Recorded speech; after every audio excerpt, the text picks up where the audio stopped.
तारकासुर, महान शक्तिशाली महानतम योद्धा तारकासुर हूँ। मेरी शक्ति पर संदेह कर रहे हो ना तुम, मेरे तुच्छ सेवक?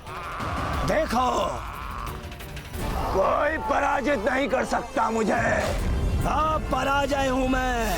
तुम भयंकर हो, किंतु मैं तुमसे भी भयंकर हूँ।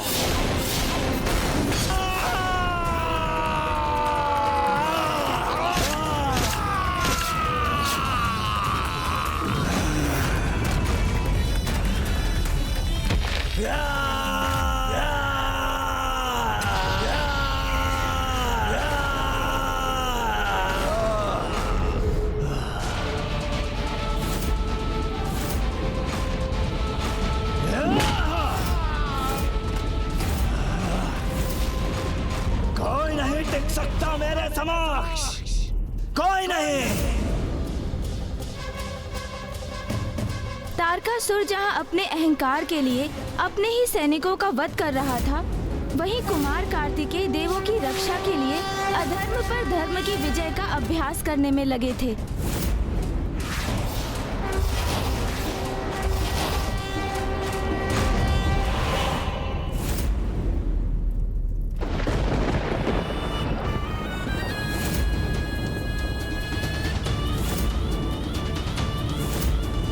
अरे ये क्या? महाराज ने हमें ये देखने के लिए यहाँ बुलाया। मुझे तो लगा वो यहाँ कोई घोषणा करेंगे, किंतु वो तो बस सुंदरियों से घिरे हैं यहाँ।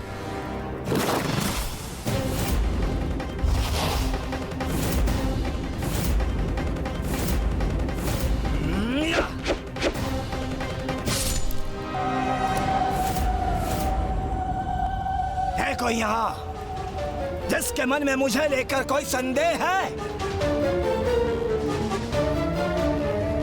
किसी को कुछ कहना है मुझे लेकर? कोई चर्चा करनी है? यही हूं मैं तुम्हारे समक्ष। असुर महाराज तारकासुर की जय! महाराज तारकासुर की जय! महाराज तारकासुर की। अपने इन सैनिकों की आस्था तो पुनः प्राप्त कर ली मैंने, और मेरे सेनापति भी सम्मान की दृष्टि से देखेंगे मुझे। अब मुझे आवश्यकता है एक ऐसे उपाय की जो कुमार कार्तिकेय के लिए भटकाव उत्पन्न करे, जिससे मुझे प्रत्यक्ष युद्ध ना करना पड़े उससे, और मैं छल से उसका वध कर सकूं। महाराज तारकासुर की जय! महाराज तारकासुर की जय! महाराज तारकासुर की। वो भटकाव कौन बनेगा? महाराज तारकासुर की जय! ये ज्ञात हो गया है मुझे।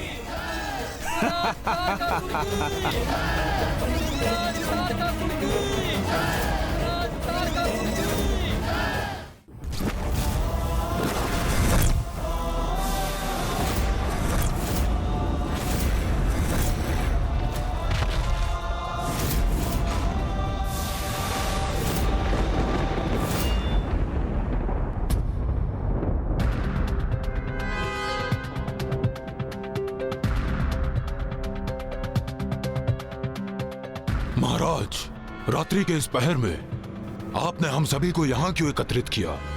मैं बहुत थक गया हूँ अट्टासुर,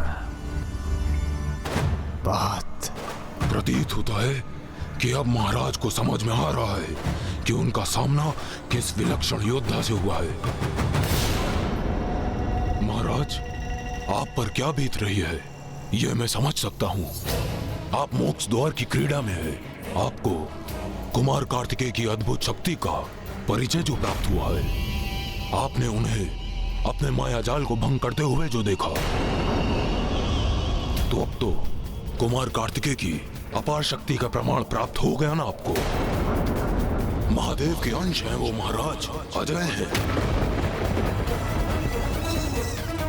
मैं तो सदा से आपका हितैषी रहा हूं महाराज, इसलिए मेरी मानिए, आप उनसे सुलह स्थापित कर लीजिए, अन्यथा आपका हट आपके साथ साथ समस्त असुरों के लिए अत्यंत भयंकर होगा महाराज। उचित कह रहे हैं महाराज। हाँ, यही उचित होगा, सुलह करना ही उचित होगा महाराज। किंतु असर उचित करते ही तो नहीं है अट्टासुर, अभी तो उस कुमार का सामना मेरे अन्य छुपे वारों से होना शेष है।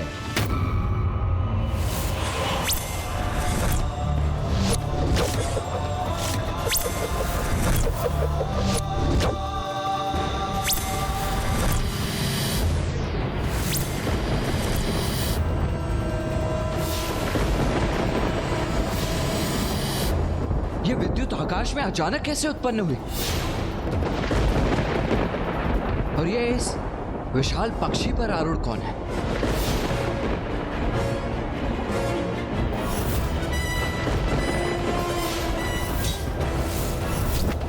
कौन है ये जिसने मेरे शूल को थामने का दुस्साहस किया? अभी तो प्रातः भी नहीं हुई है और ये असुर अभी से अपने विनाश को तत्पर है। माँ के दिए इस अस्त्र को अपने अपवित्र हाथों से छूकर उन्होंने अभी से युद्ध की घोषणा कर दी है। अब तो युद्ध होगा, भीषण युद्ध।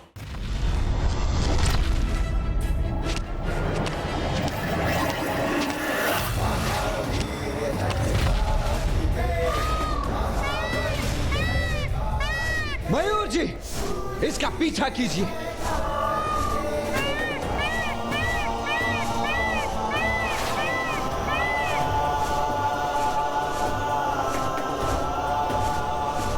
रुको! मेरा शूल अपने साथ ले जाने का दुस्साहस कैसे कर रहे हो तुम?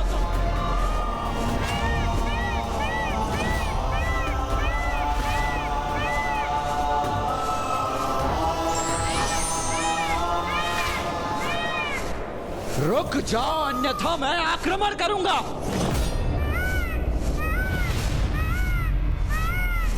कौन हो तुम?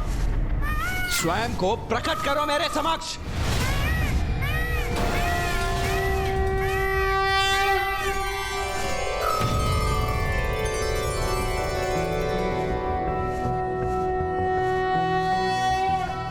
शान्ताकारं भुजगशयनं पद्मनाभं सुरेशं विश्वाकारं मामा जी, श्री हरिनारायण, आप यहाँ? वर्णं शुभांगं लक्ष्मीकान्तं कमलनयनं। पुत्र कार्तिकेय, तुमने देखा कितनी सरलता से भटकाव उत्पन्न कर मैंने तुम्हें उलझा दिया। पुत्र, मैं तुम्हें सावधान करने आया हूं।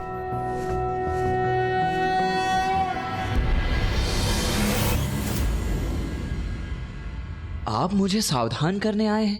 अर्थात मामा जी, मैं कुछ समझा नहीं। अर्थात ये पुत्र कि इस समय तुम्हारा केवल एकमात्र लक्ष्य होना चाहिए, तारकासुर को दंडित करना। हाँ मामा जी, और इस समय मेरा पूर्ण ध्यान उसी लक्ष्य पर केंद्रित है। आज तो मैंने उसका वो खड्ग भी नष्ट कर दिया जिसमें उसके प्राण स्थित थे। किंतु वो तो अभी भी जीवित है। तुमने मात्र एक खड्ग नष्ट किया है पुत्र, तारकासुर को नहीं। तुम्हारे खड्ग तक पहुंचने से पूर्व ही तारकासुर अपनी माया रच चुका था, जिसके कारण अभी तक तारकासुर के प्राण पूर्णतः सुरक्षित हैं।